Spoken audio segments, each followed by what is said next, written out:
Magandang hapon, Pilipinas at buong mundo. Napaka-espesyal po ng ang araw na ito dahil ang kasama po natin ngayon si Alice. Go! Magandang gabi po, Tito Boy. Magandang gabi po sa lahat ng nanonood po sa atin ngayon. Napaka-controversial mo ngayong mga panahon ngayon, Alice. Go! Kamusta ka naman? Ako'y mabuti naman po, Sa Tito mga- Boy. Sa katunayan po ay kakagaling ko lang po sa farm. Dahil ako po ay nagpaturo sa aking guro, si Teacher Rubilin po. Nag-aral po ako ng konti. Mabuti. Naalala mo ba kung paano ka pumunta dito? Sa totoo po, Tito Boy, hindi ko na po matandaan. Maaari bang gumawa tayo ng fast talk? Okay ka na ba dun? Sige ho, sige po. Sige po, Tito Boy. Okay. Wala pong problema. Ready ka na ba? Alice, go? Opo, Tito Boy, ready Okay. po. Ay! What is your impression of Pogo?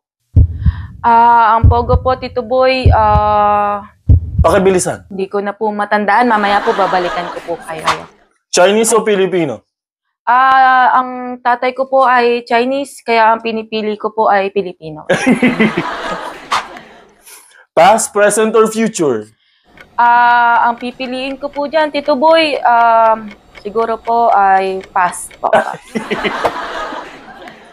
Legal or illegal? Saglit lang po, Tito Boy. Nag-iisip po ako. Tama na yan. Hindi ko po maalala, Tito Boy. What makes you angry? Pakibilisan. Sorry po, Tito Boy. Nag-iisip pa po ako, Tito Boy. Hindi ko po maalala. Sige, next question.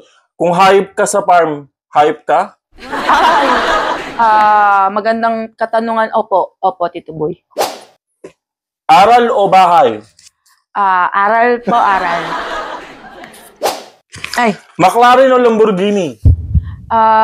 Tito Boy, may McLaren na po ako, kaya ang pinipili ko po ay Lamborghini po. Hindi ba chopper?